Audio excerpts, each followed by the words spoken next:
Bwana Yesu apewe sifa wapendwa.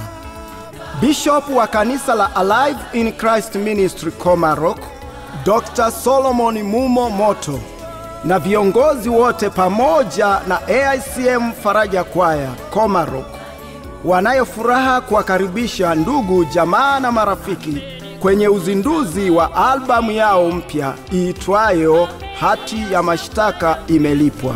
Na uzinduzi huo utafanyika mnamo tarehe 8 Juni 2025 kuanzia saa 3 asubuhi katika kanisa la Alive in Christ Ministry Komarok. AICM, kwaya mbalimbali na waimbaji wa nyimbo za Injili watakuwepo. Wote mnakaribishwa. Tukiwa salama.